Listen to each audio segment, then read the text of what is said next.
Great to have you. There are, of course, reports today accusing Andrew Mountbatten Windsor of sharing another official document with one of his business contacts, but we've seen a week of negative headlines and revelations. How concerned will the king be about this and all the allegations?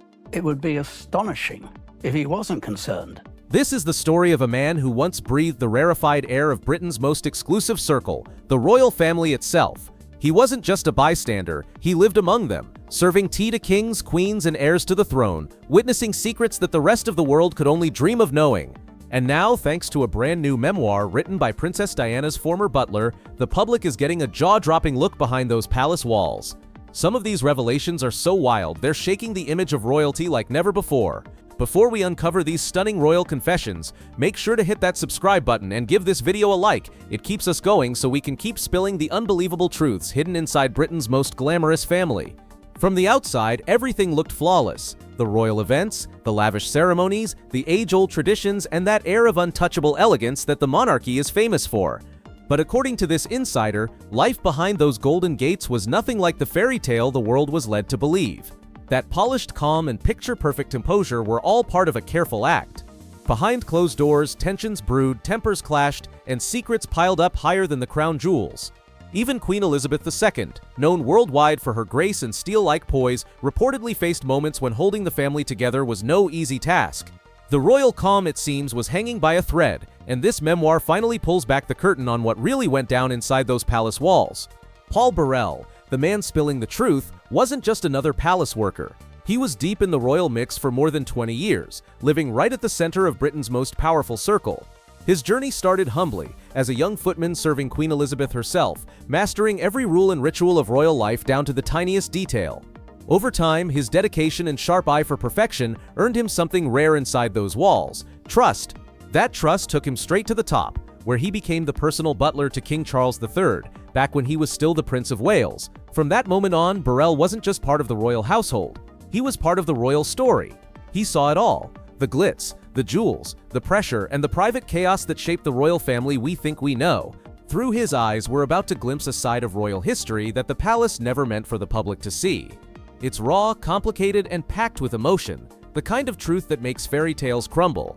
Paul Burrell's name later echoed around the world as Princess Diana's most trusted aide, her right-hand man, her confidant, and one of the few people she truly let in. Starting in 1987, he wasn't just serving tea and planning events, he was standing by her side through years of glamour, heartbreak, and tension.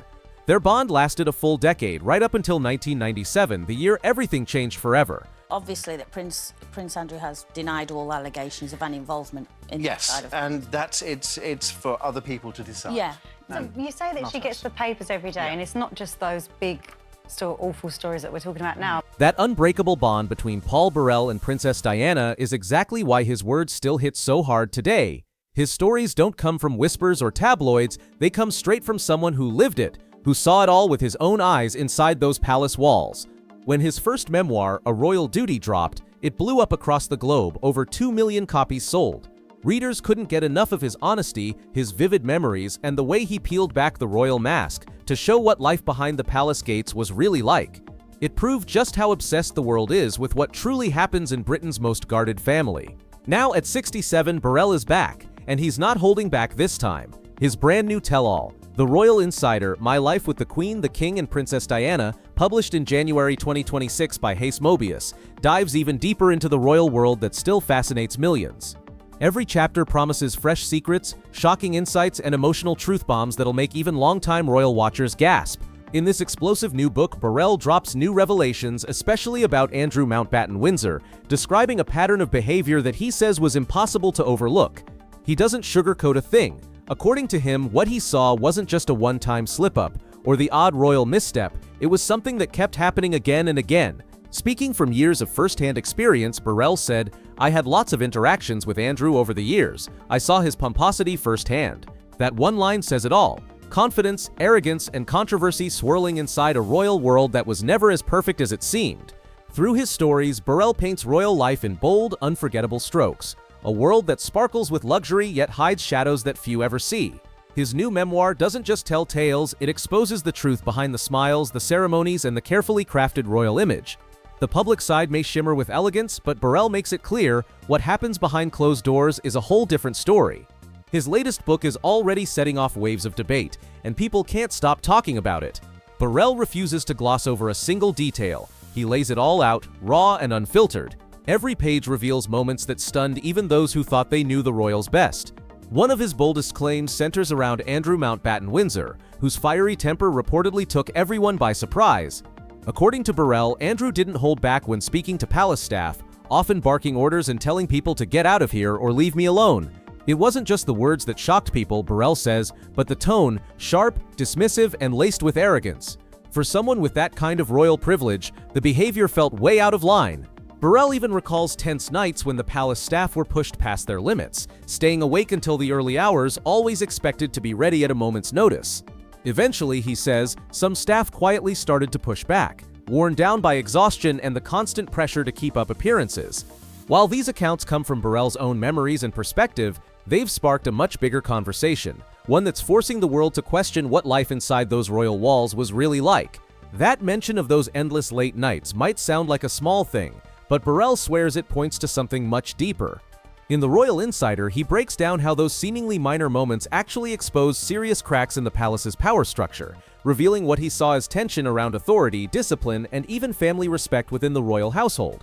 According to Burrell, Andrew would often throw lavish dinner parties that dragged on past midnight, keeping the entire staff on alert until every glass was polished, every plate spotless, and every corner gleaming. No one could rest until the night's chaos looked flawless again.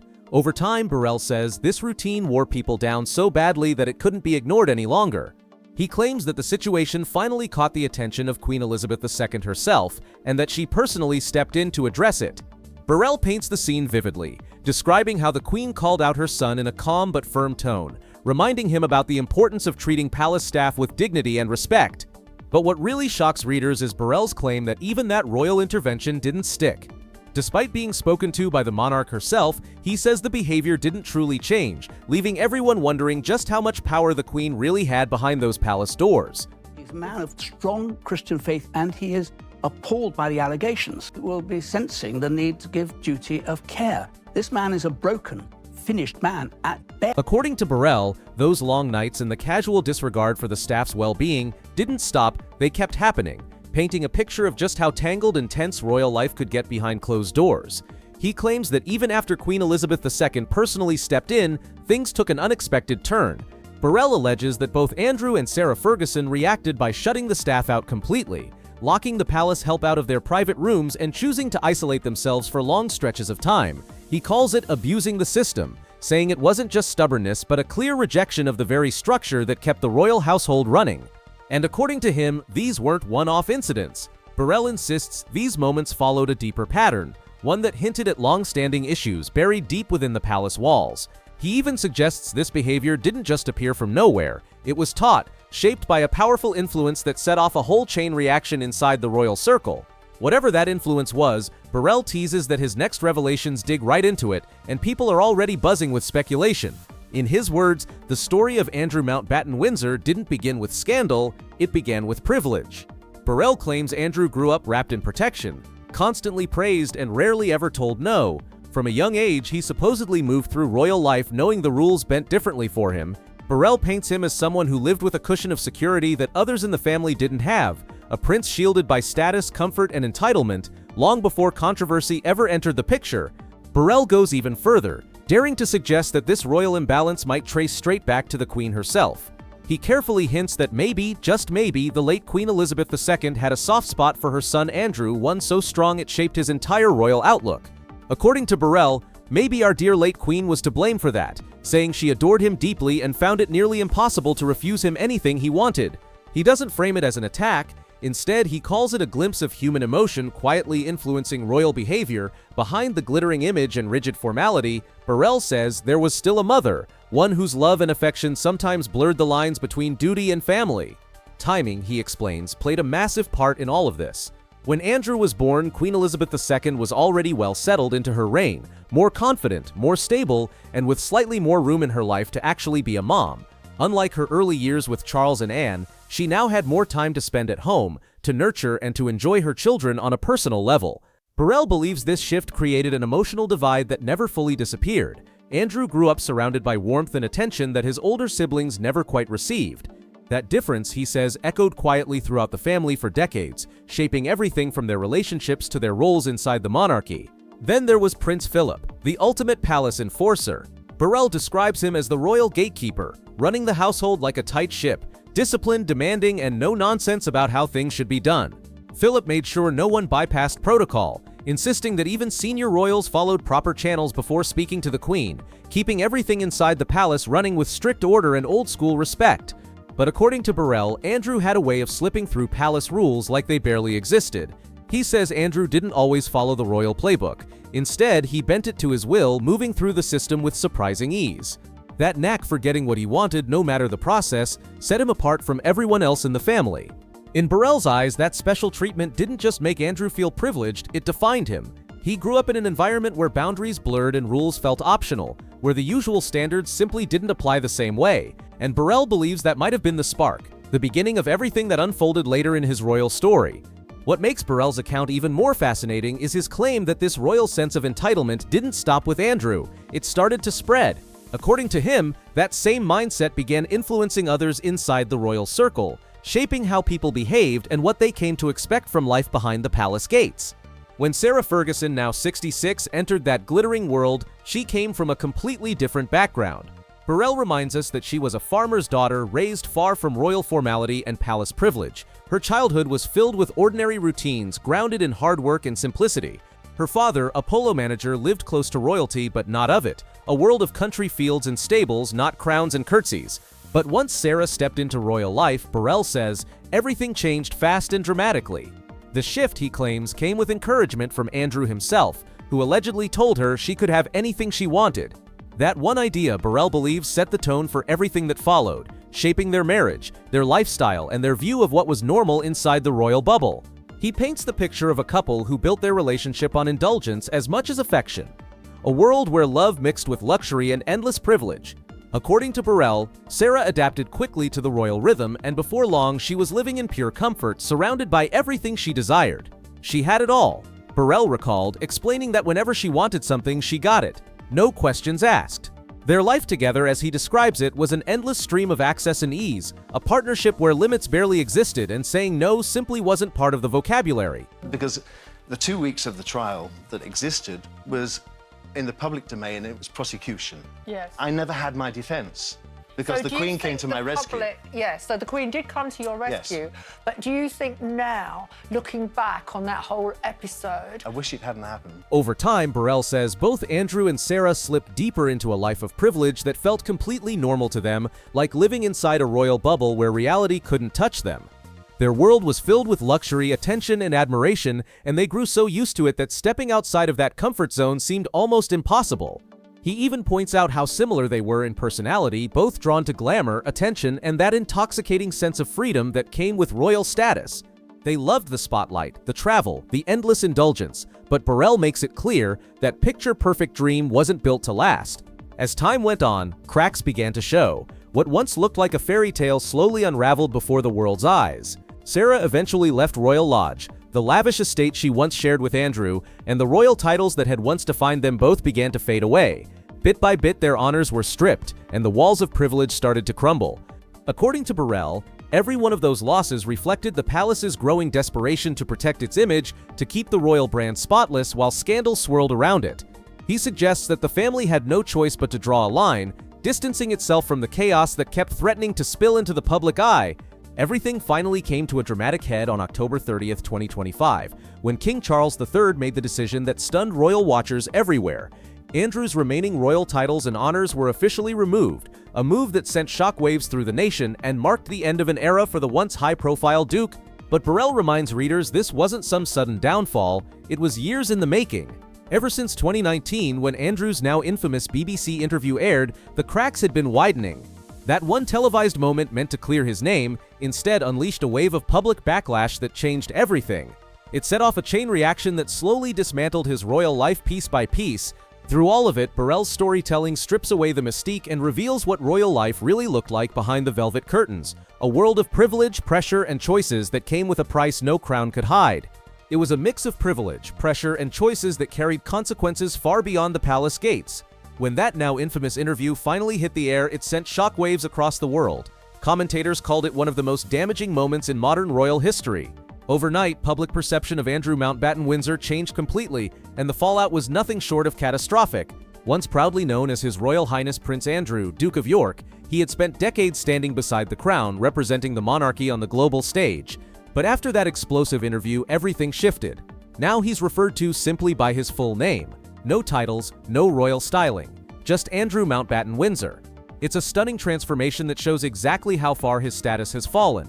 Burrell paints this fall from grace as both dramatic and deeply symbolic. A royal stripped not just of honors but of the respect and authority that once defined him. Today, the palace stays completely silent when it comes to Andrew. No statements, no defense, nothing. And that silence, Burrell says, speaks volumes. It's the monarchy's quiet way of drawing a line and showing how distant Andrew's connection to official royal life has become.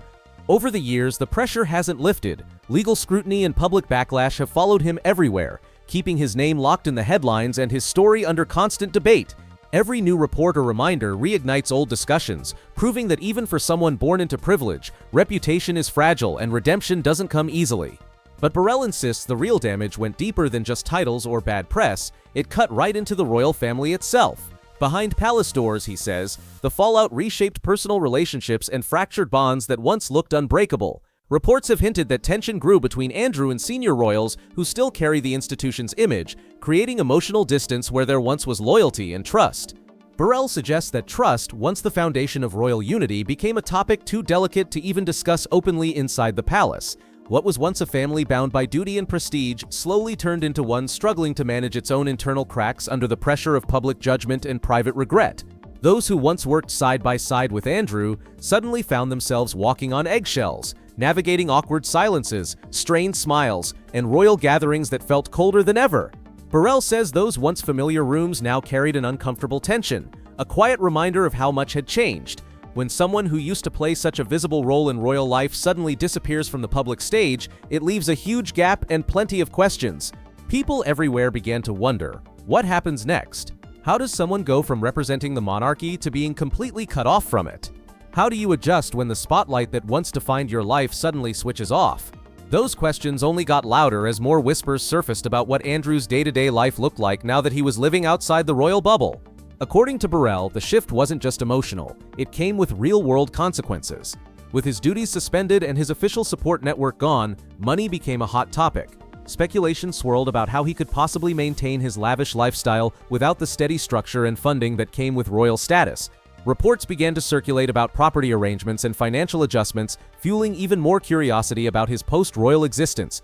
Burrell suggests that without the machinery of the palace behind him, the staff, the schedule, the constant protocol, keeping up appearances became a full-time job in itself. Every move he made was scrutinized, every expense questioned, and every public sighting dissected by the press. The struggle to hold on to even a hint of that royal image turned into an uphill battle watched by the entire world. But what really stands out in Burrell's account is that this transformation wasn't just about losing titles or income, it shook the very core of family dynamics within the monarchy.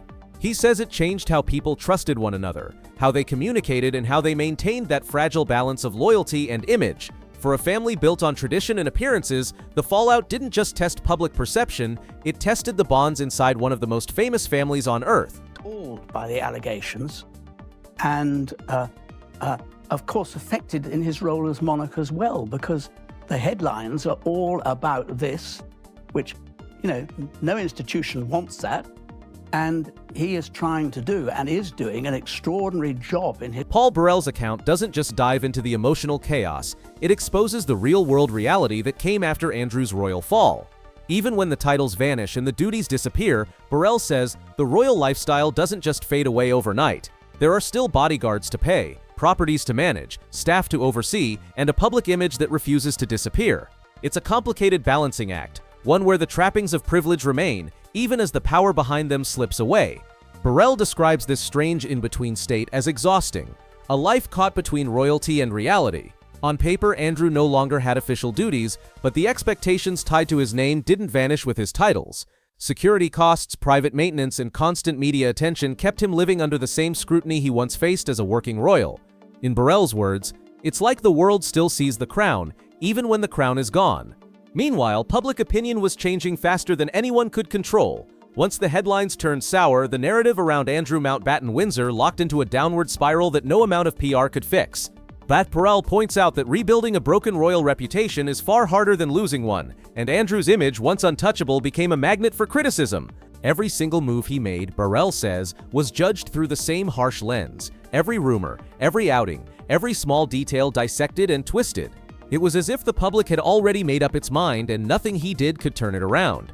The air of skepticism and mistrust grew heavier with each passing year, until recovery seemed impossible. And while the world debated his next step, one thing stood out. Buckingham Palace stayed silent. No defense, no clarification, no gentle spin, just quiet distance. To outsiders, that silence was deafening. Burrell highlights how the royal institution, known for carefully shaping its public image in moments of crisis, chose this time to step back. That quiet, calculated distance, he says, wasn't an accident. It was a message, a signal from within the palace walls that this chapter, no matter how uncomfortable, was one Andrew would have to face alone. A boundary had been drawn, clear, firm, and impossible to ignore. It separated the business of the crown from the personal fallout of one of its own. Burrell says that silent line was the palace's way of sending a message. The institution protects itself first. No matter who's involved, the royal brand always comes before the individual. But what Burrell finds most revealing isn't just the palace's reaction, it's the why behind it all.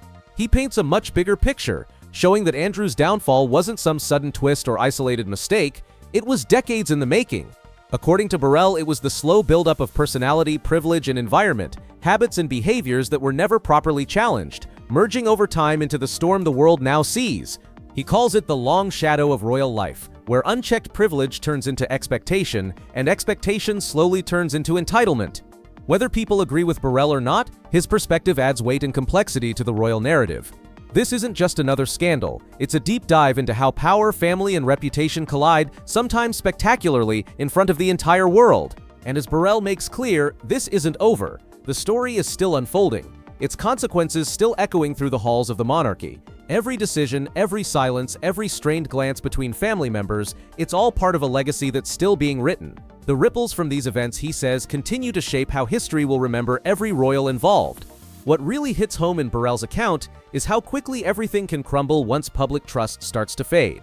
For years, even decades, Andrew Mountbatten Windsor moved through life with quiet confidence, convinced that royal privilege would always shield him. He carried himself with the ease of a man who believed his title was armor. But once controversy hit the spotlight, that illusion shattered fast. The protection he thought was permanent vanished overnight, replaced by scrutiny, silence, and a world that suddenly saw him not as untouchable royalty, but as a man facing the weight of his own choices. That royal layer of protection seemed to vanish almost overnight. Burrell says it was shocking to watch that once impenetrable royal shield weaken, not just in the public eye, but deep within the day-to-day reality of Andrew's life. The transformation from senior royal to private citizen wasn't just about a title being erased, it was a total upheaval of everything he knew. Burrell explains that once the honors and duties were stripped away, everything changed. Routines, relationships, even the way people treated him. The privileges that had once felt automatic were suddenly gone, and for the first time, Andrew had to face life without the safety net of royal protocol to catch him. The transition, Burrell says, was anything but smooth. It revealed just how tightly identity, power, and comfort were woven together inside the royal system. One of the biggest flashpoints, according to Burrell, centered around Royal Lodge, the grand estate that had long symbolized Andrew's royal position. That house wasn't just bricks in history, it became the heart of a heated debate. Who would handle the upkeep? Who would pay for security? What about the staff? The questions piled up as fast as the headlines. Burrell points out that the property itself turned into a symbol of the tension between past privilege and present reality. Without the framework of official royal duties, the financial strain and practical responsibilities of maintaining such a sprawling estate became impossible to ignore. Every polished surface, every manicured lawn came with a cost, one that could no longer be quietly absorbed by palace accounts. Those once invisible details of royal living, the endless maintenance, the tight security, the constant expenses, were suddenly out in the open. And through Burrell's eyes, it all revealed a hard truth. When the titles disappear but the expectations remain, royal life doesn't just lose its shine, it becomes a balancing act between what was and what can no longer be sustained. These conversations didn't stay hidden behind palace walls, not for a second. Burrell points out that every twist and turn quickly spilled into the public eye, with the media tracking each update like it was breaking news. Even the tiniest detail, a property expense, a security bill, a staffing change, turned into a national headline. It became clear that the world wasn't just watching what changed, but how it changed. The scrutiny was relentless, and it proved just how hard it is for any royal to navigate life when every move is magnified. Burrell says the situation exposed something deeper: how tightly family, money, and public image are tied together inside the royal system. When one shifts, the rest trembles, and everyone's watching every second of it. I suspect now that he's, as it were, banished to the sort of open prison somewhere on the Sandringham estate. I would strongly believe that he would very much like him to testify, but knows that to stand up and say that is a hiding. Burrell points out that situations like this almost never have simple answers. When family loyalty, money, and public reputation all crash into each other, there's no way to keep everyone happy. Inside the palace, emotions ran high, but the priorities were clear. The crown always comes first. According to Burrell, the royal institution had one goal above all: protect the image of the monarchy at any cost. That meant creating distance, drawing firm boundaries, and sending a message to the public that the monarchy itself stands apart from any one person's mistakes or scandals. No matter who's involved, the institution must stay untarnished. Observers have noted the same thing again and again. The modern monarchy depends on public approval more than ever. Every photo, every headline, every whisper of gossip has the power to shake the entire foundation. As Burrell puts it, the crown's image is a shared burden, meaning that when one royal's trust with the public breaks down, everyone inside the family feels the weight of it. He suggests that this immense pressure shaped countless quiet decisions behind palace doors, choices the public may never fully know. Behind those grand facades, Burrell believes private conversations were happening constantly. Strategy meetings, damage control, and delicate negotiations aimed at keeping the royal brand alive while managing the fallout from within. Even though official statements stayed polite, distant, and carefully worded, Burrell says the real story was playing out in private, a mix of quiet worry, internal tension, and the relentless effort to keep the monarchy's image spotless. It was a balancing act like no other, where protecting the crown meant sacrificing comfort, closeness, and sometimes even family unity, all to ensure that the world still saw the monarchy as untouchable. Burrell's account paints a powerful and unsettling picture, that of a man molded from childhood by layers of privilege, shielded by systems that almost never questioned him until it was far too late. He portrays Andrew as someone raised inside a world where protection, power, and prestige often replaced accountability, a combination that can stunt growth until reality finally crashes in from the outside. It's a sobering reminder, Burrell suggests, of what happens when royal life becomes too insulated from consequence. The walls that once protected him also blinded him. Whether readers see Burrell's revelations as valuable insight or just his personal take, one thing's undeniable: his words pull the curtain back on how power, loyalty, and family ties can collide in explosive ways, leaving marks that time can't easily erase. In the royal world, Burrell notes, every decision, every reaction, even every silence carries enormous weight. When the entire planet is watching, nothing goes unnoticed. And judging by how things have unfolded, the public's fascination with what really happens behind palace doors shows no signs of fading. If anything, it's stronger than ever. Then, just when things seemed to quiet down, the story took a darker turn. New reports surfaced suggesting that official attention around Andrew had reignited again. According to several major news outlets, the Metropolitan Police reviewed fresh information connected to past allegations. The trigger, an email from 2011 that reportedly showed Andrew contacting one of his police bodyguards and asking for private details about his accuser, including personal identification information. While officials didn't confirm whether any officer actually acted on the request, the very existence of such correspondence sparked outrage and immediate concern. The revelation raised major questions about procedure, conduct, and judgment, questions that reached right back to the heart of the controversy he had been trying to move past. And just as the headlines exploded, another twist emerged. In a separate investigation, the BBC reported that it had reviewed a series of emails allegedly suggesting Andrew may have shared sensitive materials from a 2010 trade trip to Southeast Asia. For many observers, these revelations felt like déjà vu, another round of headlines pulling his name back into the global spotlight, and another reminder that the shadow of past actions doesn't fade easily when the world is still watching every move. That claim, though never officially confirmed by palace representatives, added yet another twist to an already tangled royal saga. It blurred the boundaries between what was private communication and what might have crossed into official royal business, leaving the public wondering just how far those lines were stretched. Burrell doesn't try to solve or prove the allegations himself, But he makes one thing crystal clear. Situations like this reveal a pattern that's hard to ignore. When privilege, power, and influence overlap, the ripple effects can reach far beyond the original moment. What starts as a single decision or careless message can quickly spiral into something much bigger, especially when royalty is involved and the entire world is watching every move. Good question. He took very tough action back in October when he stripped him of his title. He was kicked out of the Royal Lodge at Windsor.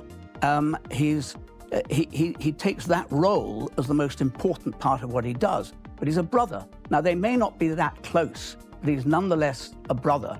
And I suspect now that he's, as it were, banished. In the end, Burrell's perspective cuts through the glitter and ceremony to remind everyone of one undeniable truth. Behind the polished smiles and perfectly worded statements, the royal world is still built on human choices. Some are strategic, some emotional, and some spiral into consequences no one ever saw coming.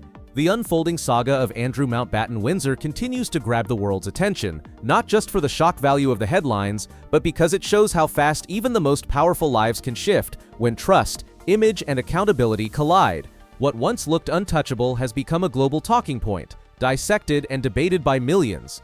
According to reports, the situation escalated yet again when documents connected to the case were reportedly uncovered among millions of files released by the United States Department of Justice. Their appearance in those archives added a brand new wave of scrutiny, turning the spotlight back toward Andrew and reigniting public and media fascination on both sides of the Atlantic. For those following the story, it felt like another twist in a saga that just refuses to end. A powerful reminder that nothing about this chapter of royal life is simple or easily contained. Every new detail, no matter how small, seems to expand the conversation further, pulling more eyes, more opinions, and more questions into the mix. Throughout it all, Andrew Mountbatten Windsor has stood firm in his defense. He has consistently and strongly denied all allegations made by Virginia Giuffre, maintaining his position through years of relentless public and legal pressure. Despite endless speculation, global commentary, and renewed investigations, his stance hasn't changed. He continues to assert his innocence and reject any claim of wrongdoing. Burrell's retelling of these events doesn't just revisit scandal, it underscores how fragile the balance of power and perception can be. In a world where reputation is everything, the fall from grace of one royal serves as a reminder that even behind palace walls, truth, trust, and time can rewrite history in ways no one could ever predict. Still, the controversy just won't fade. Burrell's revelations have proven how long-lasting public scrutiny can be, especially when it involves someone from the royal family. Every time the dust seems to settle, another wave of attention pulls the story right back into the spotlight. And when Paul Burrell's newest book reignited global interest, the palace wasted no time setting its tone, but in true royal fashion, it did so with calculated restraint. When asked about Burrell's memoir, a Buckingham Palace spokesperson gave a short, carefully worded reply. "We don't comment on such books." Just 7 words, yet they spoke volumes. To royal watchers everywhere, that line wasn't just a refusal to engage, it was a clear signal of distance, a deliberate effort to separate the institution from Burrell's claims without directly disputing them. It was a subtle but powerful move, the palace staying silent while still protecting the monarchy's image of calm, composure, and control. The message was unmistakable. The crown doesn't argue, it endures. But while the palace projected quiet strength in public, Burrell's revelations seemed to stir up changes behind the scenes. Reports began circulating about noticeable shifts inside Andrew's household. According to several media outlets, the dynamics at his residence had changed dramatically. The atmosphere, once structured and formal, had become tense and uncertain. Staff reportedly felt uneasy, and that unease began to show in who chose to stay and who didn't. One report from The Sun claimed that a growing number of palace employees had declined to work for Andrew altogether, a move that spoke volumes about the energy behind the gates. An anonymous insider told the paper that staff were explicitly told they were under no obligation to accept assignments involving him if they felt uncomfortable. That detail alone painted a striking picture, a royal household once run like clockwork, now operating under hesitation and quiet resistance. Burrell's book may have opened old wounds, but it also revealed something far deeper, a sense that even inside the palace, the ripple effects of this controversy are still being felt, and the story is far from over. That kind of open policy, something almost unheard of in royal circles, showed just how far things had drifted from the rigid, rule-bound world of traditional palace service. The very idea that staff could openly decline to work for a royal marked a major shift in how the institution now operates. The same report even noted there was already quite a list of people saying no thanks, proving that hesitation among palace employees wasn't rare, it had spread widely across the royal workforce. According to one insider, there was a lot of disquiet as Andrew was now seen by many as a total pariah. Those words alone hit hard, capturing just how far his reputation had fallen from the polished, privileged image he once carried. Together, Burrell's reflections and these continuing reports reveal a royal life permanently transformed, not just in title or luxury, but in trust, connection, and how others within the institution now choose to deal with him. It's a sobering reminder of how fast power can fade when the public and even insiders begin viewing it through a different lens. The reports about Andrew's current circumstances may technically reflect workplace sentiment rather than official palace policy, but that distinction doesn't make them any less significant. For those who once worked in close proximity, the aides, the staff, the people who manage the chaos of daily royal life, the shift feels deeply personal. Burrell's observations make it clear. Over time, something in the atmosphere around Andrew changed. Respect quietly turned into reluctance, and once familiar interactions became formal, even strained. The warmth that used to come with royal hierarchy has been replaced by distance, a silent acknowledgement of how much has been lost. These subtle changes, according to reports, didn't happen overnight. They crept in slowly, moment by moment, until the separation was impossible to ignore. What was once a position of honor now carries the chill of isolation, and Burrell's account captures that transformation in vivid human detail. A royal life rewritten by consequence and time. All of these revelations fed into a growing public narrative about what life inside Andrew's household was really like, and Paul Burrell's new memoir only adds more fuel to that picture. What he shares, he insists, isn't rumor or tabloid talk. It's what had been quietly whispered through palace halls for years. According to Burrell, Andrew Mountbatten Windsor was a man deeply molded by privilege, raised in comfort, shielded by royal hierarchy, and rarely challenged in any real way. From a young age, the world around him was built to protect, not question. Burrell paints a portrait of a prince living in an echo chamber of status and security, where his every move was supported, smoothed over, or explained away. He suggests that this unshakable bubble of privilege came with a serious cost. Accountability often took a backseat to tradition and loyalty. Behaviors that might have been addressed early on were quietly tolerated, sometimes even ignored, all in the name of protecting the family. Through his words, Burrell exposes the quiet reality behind royal perfection, that the same system built to preserve dignity and order can also create blind spots that allow problems to grow unchecked for years. What's your take on everything with the Prince Andrew interview? Well, do you know what? I didn't know him that well. To be honest with you, when I started Buckingham Palace, I was 18 years old. He was still in the royal nursery with Prince Edward. But now Burrell notes that once unshakable royal world looks completely different, almost unrecognizable. The titles are gone, the official privileges stripped away, and the royal protection that once surrounded Andrew has been quietly withdrawn. And perhaps the most heartbreaking change of all, the late Queen, the one constant figure who offered him unwavering support and personal protection, is no longer there to shield him. Without her presence, the foundation of his royal life has crumbled, leaving behind a reality that feels colder and far less forgiving. According to Burrell and multiple reports, what remains is a man living in quiet isolation, someone who was once the very symbol of royal privilege, now existing on the edges of that same world. It's a dramatic fall from grace, one that shows how fragile influence can be once the system that sustains it begins to fade. Burrell describes it as a complete transformation, from the inner circle of royal power to a life defined by distance and silence. Every move he makes is still watched, yet few within the institution dare to speak on his behalf. The watchful eyes remain, but the voices that once defended him have all but disappeared. Even those who used to work closest to him, Burrell says, have chosen to quietly step back. Former staff members reportedly keep their distance now, not just out of professionalism, but because the meaning of loyalty inside royal service has changed. What once meant standing by a royal figure no matter what now seems to mean protecting the institution first, and that shift speaks volumes. And that, Burrell suggests, is the real message behind it all, how quickly a life of power can unravel once the structure holding it up begins to pull away. For decades, Andrew lived inside one of the most powerful guarded institutions on earth, surrounded by ceremony, tradition, and protection at every turn. But once those layers were stripped back, the illusion of untouchable privilege vanished almost overnight, leaving behind not a prince at the center of the crown, but a man standing quietly on its outskirts, defined as much by what he lost as by who he once was. What's left now, Burrell says, is a far quieter existence, one that reveals just how quickly fortune, influence, and reputation can vanish when the very system that built them decides to step aside. The life Andrew Mountbatten Windsor lives today looks nothing like the one he once knew, and that sharp contrast between appearance and reality is impossible to ignore. For decades, the royal image projected stability, grace, and timeless elegance, a picture of order and unity that never seemed to crack. But Burrell's account shatters that illusion, exposing a world far more complicated than the public ever imagined. Behind those immaculate palace gates, there were rivalries, pressures, and private tensions that the public never saw, and now they're impossible to overlook. Observers have long noted that in royal circles, reputation isn't just about rank or inherited power, it's about perception. The monarchy thrives on belief, the belief in dignity, trust, and continuity. But once that trust starts to crumble, Burrell explains, the ripple effect moves fast and hits deep. It reaches into personal relationships, friendships, and even the smallest everyday moments that once felt effortless.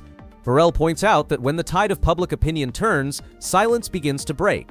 People who once stayed quiet start speaking more freely, sharing memories, revealing stories, or hinting at truths that had long been kept behind closed doors.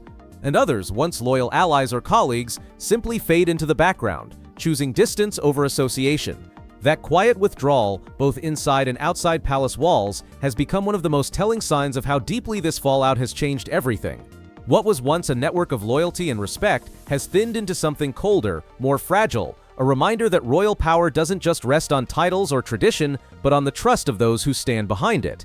And once that trust breaks, Burrell warns, even a life built on privilege can unravel faster than anyone ever imagined. The once tight circles of loyalty around Andrew Mountbatten Windsor have loosened, and the silence that once shielded him has turned into something very different.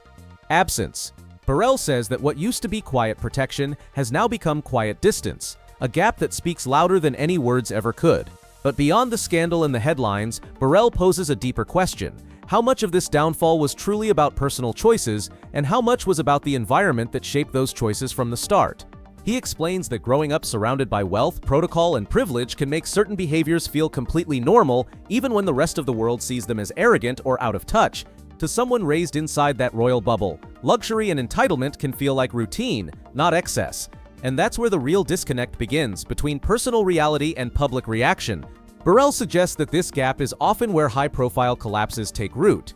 It's rarely just one mistake that brings everything down. It's a lifetime of habits formed in a world where few people ever dared to say no. Those unchecked patterns, he says, eventually collide with the outside world, and when they do, the impact is explosive. At the heart of it all lies what Burrell calls a transformation of identity. The man once introduced to the world with grandeur and endless titles, His Royal Highness, the Duke of York, is now simply Andrew Mountbatten Windsor. The layers of honor, ceremony, and public standing that once defined him have been stripped away, leaving behind a much quieter and far more vulnerable version of the man who once seemed untouchable. The contrast, Burrell says, couldn't be more dramatic.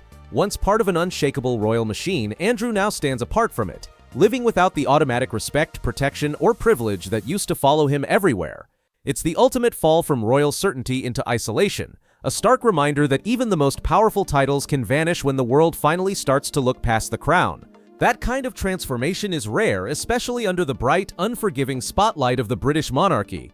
And that's exactly why the public's fascination with Andrew Mountbatten Windsor hasn't faded.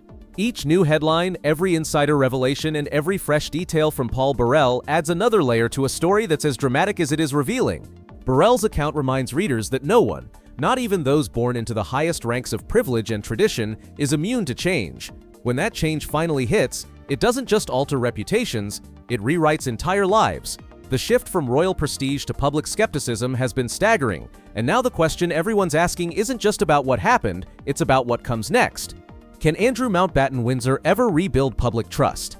Can an image so thoroughly dismantled ever be restored? After years of scandal, silence, and separation from royal duties, is there even a realistic path back to redemption? Burrell doesn't claim to have the answer, but he knows the question matters. Because at its core, this story isn't just about one man's fall, it's about how power, loyalty, and accountability collide within an institution built on image, secrecy, and centuries of control. Burrell paints a broader picture, one that reaches far beyond Andrew himself. He suggests that the monarchy's inner workings, its unspoken rules, and the world of privilege it sustains all contribute to how individuals inside it see themselves. Growing up surrounded by constant protection and respect can make anyone forget where confidence ends and entitlement begins. That's the line, Burrell says, that gets blurred too easily in royal life, the fine divide between being admired and being untouchable. And once that balance tips, it's nearly impossible to pull it back. His reflections force readers to think bigger. This isn't just about a prince losing titles, it's about what happens when a system built on image finally has to face reality. The fall of one royal, in Burrell's eyes, is also a mirror held up to an entire institution, showing how fragile even centuries of power can become when the world stops believing the myth. Inside that royal bubble, Burrell says certain behaviors can feel completely ordinary, until they're suddenly dragged into the light of the outside world. That's when the difference hits hard. What once seemed routine or harmless within the palace can appear shocking, even unacceptable, once exposed to public view. It's the clash between private reality and public expectation, a theme Burrell returns to again and again throughout his account. He reminds readers that power doesn't just hand out privilege, it carries consequences. When the shield of royal life begins to weaken, those consequences rush to the surface faster than anyone expects. The same spotlight that once celebrated royal elegance can just as easily turn harsh, highlighting every flaw, every misstep, every human moment once hidden behind polished walls. But beyond the controversy and media frenzy, Burrell digs deeper into the emotional truth behind the royal facade. He reminds us that, at their core, even the most photographed family in the world is still a family made up of parents, children, siblings, and the same tangled mix of love, disappointment, guilt, and loyalty that every family faces. The difference is their struggles play out under the world's gaze. Burrell's reflections hint at this hidden emotional battlefield, a quiet tug-of-war between duty and heart. He shows how personal bonds can both protect and trap those inside the monarchy. Loyalty, he suggests, can become a double-edged sword, powerful enough to hold a family together but dangerous when it keeps people from speaking up or drawing the line when they should. He writes that protective instincts often cause hesitation, delaying hard choices that eventually have to be made. The fear of breaking family unity can outweigh the need for accountability, at least for a while, but when those decisions finally come due, Burrell says, they hit all at once, sudden, public, and impossible to contain. To the outside world, it looks like a shocking collapse, a scandal that explodes overnight. But through Burrell's eyes, that downfall isn't sudden at all. It's the result of years of quiet buildup, whispered worries, ignored red flags, and unspoken truths buried behind palace doors. And when those long-suppressed realities finally reach the surface, not even centuries of royal tradition can stop the fallout. Burrell's perspective ties every thread of this story together into something far bigger, not just the downfall of one royal, but a reflection on how the environments we grow up in shape who we become. He suggests that privilege, while it may offer comfort and security, also creates dangerous blind spots. When accountability finally knocks, even the most protected individuals are forced to face a reality they never imagined they'd encounter. And that, Burrell says, is what makes this story so compelling. It isn't just about lost titles, fading influence, or scandalous headlines. It's about how power and humanity collide in ways no one can predict. His reflections go far beyond the surface-level drama that grabs the tabloids. They dig into the psychology of privilege, the way protection can quietly reshape a person's sense of right, wrong, and consequence. Burrell argues that systems designed to preserve status often end up doing the opposite of what they intend. Instead of creating resilience or wisdom, they can quietly stunt personal growth. When rules are rarely enforced and boundaries are soft, habits of entitlement harden over time. That's when the sense of untouchability begins, and by the time accountability finally arrives, it feels less like justice and more like shock. And under the intense, unforgiving glare of global media, that reckoning becomes even harder to bear. The pressure doesn't just damage reputations, it reshapes identity itself. Burrell explains that when someone has lived their entire life being defined by titles, ceremony, and respect, losing that structure can feel like losing who they are. He points to identity as one of the most fragile parts of Andrew Mountbatten Windsor's transformation.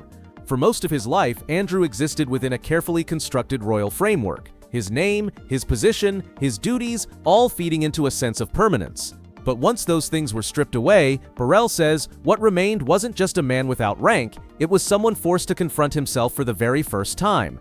It's this raw human dimension that makes Burrell's account stand out, not just as royal commentary, but as a study of what happens when privilege meets accountability head-on, and when the comfort of a lifetime suddenly becomes the weight of reality. Andrew Mountbatten Windsor's entire sense of self, Burrell explains, was built around his royal identity, the titles, the ceremonies, the endless access, and the recognition that came with it all.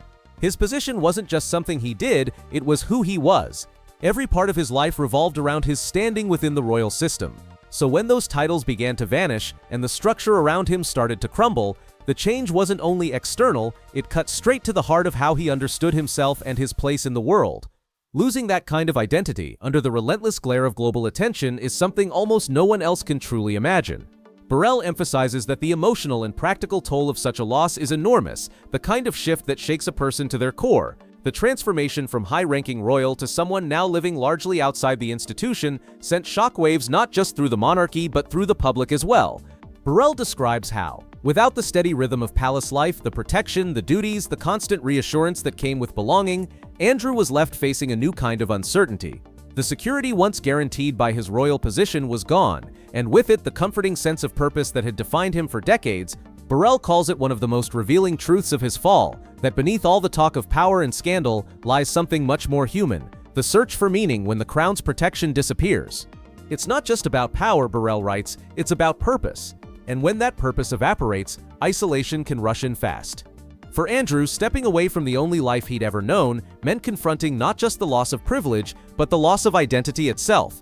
At the same time, Burrell points out, the world around the royals has changed drastically. In earlier decades, scandals faded with time, softened by tradition and public loyalty. But today's world plays by new rules. Modern audiences demand transparency, accountability, and authenticity, especially from figures tied to institutions built on duty and leadership. In that new reality, Burrell suggests, the old royal tools of silence and distance no longer work the way they used to. The monarchy can't hide behind ceremony forever, not when the world expects honesty and consequence from those who wear the crown. Once those modern expectations aren't met, Burrell says, forgiveness becomes almost impossible to earn. The public's patience is thinner now, and when trust is lost, it's rarely given back. Burrell highlights one of the monarchy's most time-worn strategies, silence, and explains how what once protected the royal image might now be doing the opposite. For generations, the palace's refusal to engage with controversy helped preserve its mystique. But today, Burrell argues, that same silence can make things worse. When official responses are limited, distant, or vague, they might protect the monarchy as an institution, but they leave the individuals involved completely exposed. Without the voice of the palace to shield them, those at the center of scandal are left to face the full force of public judgment on their own. That quiet withdrawal, Burrell says, can feel like abandonment.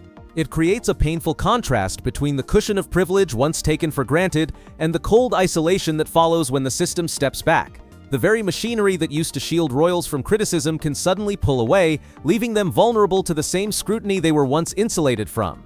And through it all, one truth stands above everything else. Once trust is broken on a global scale, it's nearly impossible to rebuild. Burrell's narrative captures how the royal combination of power, protection, and pressure can shape someone for decades, but also how fast it can collapse when accountability finally arrives. When the reckoning comes, the world changes and the old rules no longer apply. Expectations evolve, transparency replaces secrecy, and those who once lived above the storm suddenly find themselves standing right in the middle of it. Every new headline, every documentary, every tell-all memoir adds another layer to a story that refuses to disappear. What began as a private family matter has grown into a never-ending saga, one that stretches far beyond the palace gates and into the world's collective consciousness. Burrell's reflections serve as both witness and warning, that power, privilege, and accountability are constantly being rewritten in real time. His account isn't just about Andrew Mountbatten Windsor, it's about a royal institution forced to face the modern world head-on, where image alone is no longer enough, and where silence, once a shield, now speaks louder than words. Each new revelation in this ever-unfolding royal saga adds more depth, context, and complication to an already tangled story. Some reports now cast Andrew Mountbatten Windsor in a more sympathetic light as a man struggling to navigate the fallout of consequences he never truly anticipated. Others, however, see him as a product of his own making, a figure molded by a lifetime of unchecked privilege and protection. And somewhere in between those two extremes lies a sea of divided opinions, ranging from fascination to disbelief, sympathy to criticism. Burrell notes that this deep divide in public perception reveals something crucial. No matter where people stand, the events surrounding Andrew have already left a permanent mark. Reputations have been rewritten, relationships have shifted, and royal legacies that once felt untouchable have been forever altered. Burrell's storytelling drives home one undeniable truth. History isn't written in a single moment, it's layered, argued, and reshaped over time as new voices, new perspectives, and new evidence add to the conversation. The question now isn't just about what happened, but what it means for Andrew, for the monarchy, and for the future of royal accountability itself. Can trust ever truly be rebuilt once the public has seen what lies behind the palace curtain? Can someone so publicly disgraced ever regain credibility in a system built on image, reverence, and control? Those are the questions Burrell leaves hanging, unanswered but impossible to ignore. They're the same questions keeping historians, commentators, and royal watchers hooked, wondering whether time will soften the story or make its lessons even sharper. Burrell suggests that, like all defining royal scandals, this one will echo for decades, studied, dissected, and reinterpreted as each new generation looks back on how the monarchy handled one of its most turbulent chapters. And at the heart of it all lies a haunting truth, the elusive idea of redemption. Whether it's ever truly possible for someone who's fallen from such extraordinary heights remains uncertain, but as Burrell makes clear, the question itself, the struggle between forgiveness and accountability, may define how this era of royal history is remembered for generations to come. Once the spotlight turns harsh, Burrell says redemption becomes one of the hardest things in the world to find. And as his revelations continue to ripple through headlines and conversations worldwide, one thing is clear: this story is far from over. The tale of Andrew Mountbatten Windsor, once a high-ranking royal at the heart of Britain's most powerful institution, has transformed into one of the most talked-about chapters in modern royal history. It's no longer just a royal controversy, it's a story about image, privilege, and what happens when the walls of protection finally crumble, revealing the truth that's been hidden inside. Burrell's memoir doesn't just expose events, it provokes reflection. It forces readers to ask bigger, harder questions about power, identity, and humanity itself. How much of a person's destiny is their own choice, and how much is shaped by the world they were born into? Can someone raised in a system of constant privilege ever truly understand how others see them? And when that system collapses, can they adapt, or do they fall apart under the weight of their own history? Burrell pushes readers to confront those uncomfortable truths, and in doing so, he transforms this royal drama into something far deeper, a human story about consequence and change. What stands out most from his account is that no title, no crown, and no fortune can protect anyone from accountability forever. Once public trust begins to fade, no royal crest or centuries-old tradition can hold back the tide that follows. His words paint not only a portrait of downfall, but also of transformation. A man forced to face himself for the first time, stripped of everything that once defined him. Burrell suggests that perhaps the greatest lesson in all this isn't about scandal, but about self-awareness. The painful realization that influence and identity don't survive unchanged when the curtain finally falls. In the end, this saga isn't just about one royal's reckoning, it's a reflection of something larger, how even the world's most powerful families are still vulnerable to the same forces of truth, time, and consequence as everyone else. Burrell's storytelling makes that truth impossible to ignore, that behind every title lies a person, and once accountability arrives, even the strongest legacies can be rewritten forever. Even the royals, with all their wealth, titles, and prestige, aren't immune to human flaws, emotional struggles, or the crushing weight of public judgment. Behind the sparkling crowns and picture-perfect portraits are people just as complicated, imperfect, and fragile as anyone else, and that's exactly why the world can't look away. This story keeps unfolding layer by layer, revealing powerful lessons about loyalty, image, and how quickly privilege can fade when truth finally catches up. Whether Andrew Mountbatten Windsor's name will one day be remembered with sympathy, criticism, or something in between, that's still uncertain. History has a way of surprising us, rewriting its verdicts as time passes and perspectives shift. But one thing's for sure, this chapter won't be forgotten anytime soon. It's already reshaped royal history, challenged long-held perceptions, and forced even the most loyal royal supporters to face some tough questions about power, accountability, and responsibility inside one of the world's most enduring institutions. Burrell's account doesn't just expose a royal scandal, it lays bare the truth about what happens when image and reality finally collide. And as this story continues to evolve, the fascination surrounding it shows no signs of slowing down. Each new detail, each new revelation keeps pulling the world back into the conversation, because deep down, this isn't just about royalty, it's about humanity, consequence, and the cost of living under constant scrutiny. So before you go, make sure to like, subscribe, share, and drop a comment below. What do you think about everything that's come to light? Can redemption ever truly happen once a royal reputation has been shattered on a global stage? Let's talk about it, because while this chapter may close here for now, the conversation is far from over, and the next twist in this royal saga might be closer than anyone thinks.